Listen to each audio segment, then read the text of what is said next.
Lil Uzi Vert. Let's see if I make mistakes here. Lil Uzi Vert. Yes. I want to say that name again. Lil Uzi Vert. Lil Uzi. So I came up with this topic. I was just thinking the other day. I was like, we talk about all these other artists like Playboi Carti. We're talking about Yeet. Mm-hmm. We're talking about who else? Dirk. Particularly the younger emo rappers. Ian we're now. Talking Ian. We're talking guys like that. I feel like Lil Uzi Vert kind of got lost in the shuffle here. Like, to me, Lil Uzi Vert was supposed to be the biggest artist, one of the biggest hip hop artists in the world. Like, Lil Uzi Vert was supposed to transcend genres and do things that was unbelievable.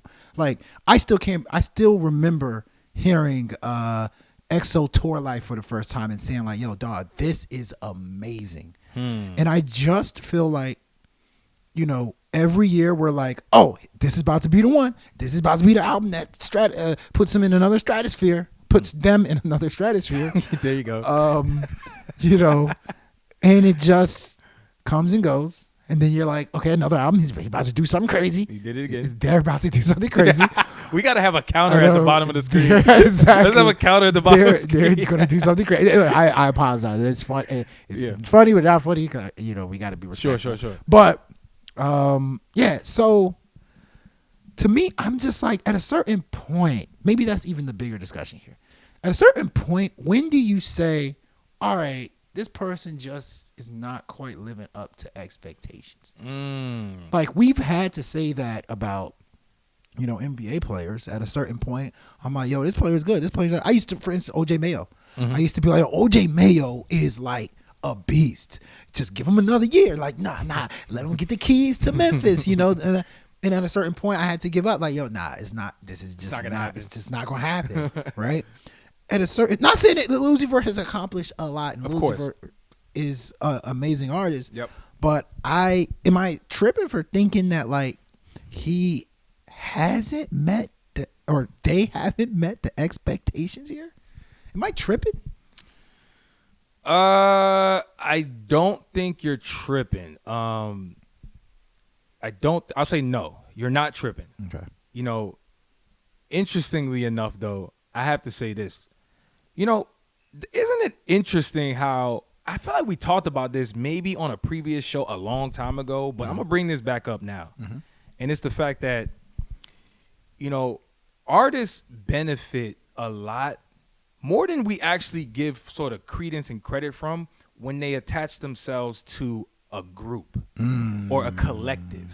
Wow, that's a good point. And I say that because, of course, there's cases where, artists have been successful, whether it's Juice WRLD, he wasn't really tied to like a collective. XXXTentacion, he kind of was with like Denzel Curry and some of them guys when it was coming up. Ski Mask Slump God. Yeah. But like it wasn't like, it didn't get mainstream sort of recognition. Notoriety. But Uzi's kind of been floating on his own. Yeah. Am I off with that? You're right. Yeah, you're right. And that's not to that's not an indictment, it's more of an observation. And I say that because a lot of times the collective will keep you hot when you're not dropping music or when you're not in your album cycle. That's a good Look point. at Playboi Carti, his literal counterpart. These guys have been compared since 2017, since they've been on the scene. I think if you asked most people who were in tune with that scene in 2017, I think they would have said that Uzi was the clear-cut favorite, clear-cut superstar out of the group. He was the one and not the two. Boy, how times have changed. Yeah. Times fly by. You look 8 years later, and it's really Carti who's the one who created his Opium Collective. Bringing guys like Kent Carson along. Bringing guys like Destroy Lonely along. Going on tour. Bringing his guys and making them have moments.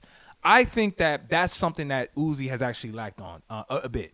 Not his fault or anything, but I think he could have benefited from that sort of collective. Now, with that being said, I do believe Uzi has not reached his potential or what we thought it could have been. I do believe that. Of course, he's had #1 albums, galore. He's sold extremely well. He's been at Rolling Loud galore. Like he's done major things. Mm-hmm. But I don't know if Uzi has had that defining career moment just yet. From an album standpoint, from a tour standpoint. Like, what has he done that you could say has been a career-defining sort of significant moment? Yeah. You know what I'm saying? Like, what Travis Scott is doing, he's going on MetLife stadium tours. Like, again, some of these guys are selling out tours around the world and having these, like, major looks. I don't know if Uzi's doing that. Yeah. Again, he's had mad success. You know, he's had mad success, and I don't know. You know, Uzi's kind of just chilling. I mean, like, do you disagree with anything I said? I agree. I mean, I 100% agree. I mean, there's several things to appeal from what you said. I mean, I agree. They have not had that moment. I'm just. Let's just say Uzi. I'm just gonna say Uzi. Yeah, I was about to say just say Uzi. Has not had that moment. There you go. But you know, Uzi's had several little moments here and there. You know, sure, several little moments here and there, but like not the moment, right? But what I will say is this, you know, as a basketball enthusiast, thank you. Yeah. As a basketball enthusiast, right? I've been noticing something. I like Michael Jordan. Mm-hmm. A lot of people copy Michael Jordan's moves, right? And Kobe Bryant was one of the best people to copy Michael Jordan's moves. Mm-hmm. As I study Kobe Bryant and Michael Jordan's games, I feel like Kobe Bryant was a more exaggerated version of Michael Jordan's game. I feel like his fadeaways were a little more dynamic. Like Kobe Bryant, from a skill standpoint, took Michael Jordan's style and put steroids on it, right? But if you ask more people who the better player was, most people say Michael Jordan. Why? Because maybe Michael Jordan was one that created these moves, right? So, going back to Lil Uzi Vert, I feel like a lot of the stuff that's going on in hip hop, especially young hip hop, was created by Lil Uzi Vert, right? Now, Playboi Carti has taken it and exaggerated his sound. Yeet and all these people exaggerated his sound. So while the difference is Kobe Bryant and Michael Jordan, at their primes, they didn't really play together. Michael Jordan was on his way out. But this is one of those weird situations where Uzi might still be in his prime, but he's had an influence on the young culture, and they've taken his sound and kind of put steroids on it. So it's almost like Uzi's sound is now standard. Everybody else is the premium version of Uzi. You know what I'm saying? So it's like, that's where does that respect come from? Is, in one sense, do you respect Michael Jordan more, or do you respect Kobe Bryant more? Right? And I think in this situation, it might be a situation where they respect Kobe more. And they're willing to listen to Playboi Carti more because they think they took that style of play and is doing it, and did it better. Not necessarily better. I don't want to say better, but it's more of an exaggerated. You know how us human beings like exaggerated. Anything that's exaggerated, we like. Yeah, I like, mean, people. What the hell? Like, why are we putting eggs in hamburgers? What are you? That's just amazing. Are you kidding me? Why do we need to do that? That's amazing. It's an exaggerated topping. That's like saying. That's like saying, why are we putting bacon? Are you gonna say bacon too? Well, why is the bacon on the burger? Premium. You know, it's just a little premium.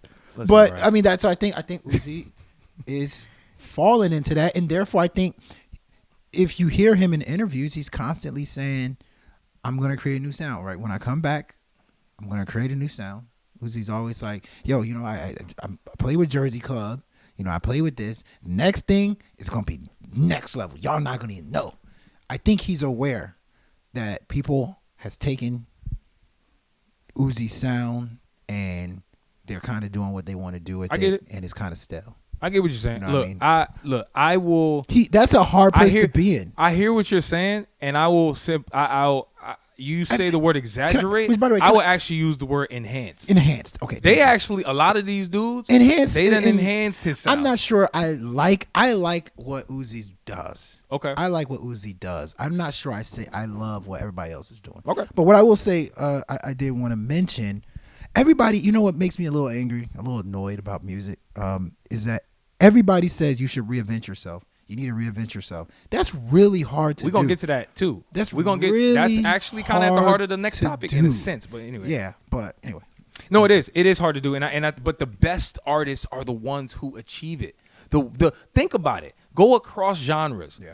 Beyonce reinvents herself. The Weeknd reinvents himself. Yep. Playboy Cardi, and we ain't talking about level of music. I'm just telling you the ones who are like the premier guys. Mm-hmm. Or artists rather, They do it.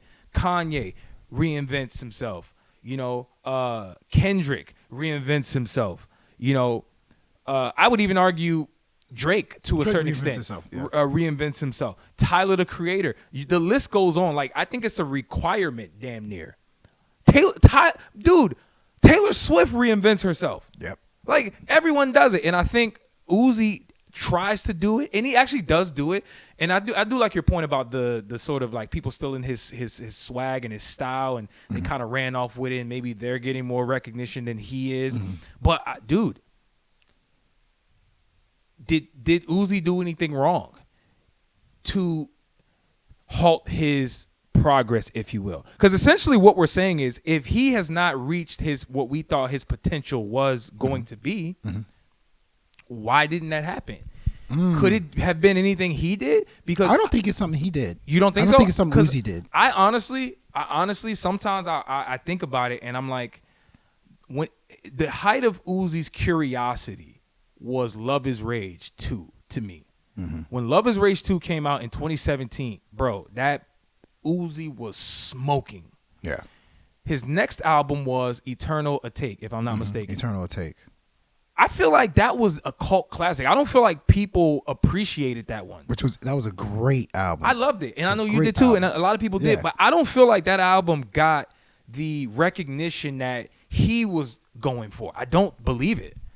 And he tried some new things. Yeah. He tried infusing. No, we got to wrap it up. But he tried some new things. And, by the time Pink Tape comes around, bro, he's doing some weird things on that project that I'm like, bro. I didn't it like seems like his direction artistically I didn't like it. Went in a way in which and that's I think maybe the reason why he maybe hasn't reached them peaks. And that's the reinvention that we're talking about. So sometimes you can miss when you reinvent. For sure. Exactly. People don't talk about that. You can't reinvent like 5 times and think every single time is a success. People don't talk about the reinventions that fail, but anyway. Listen to the full episode, link below.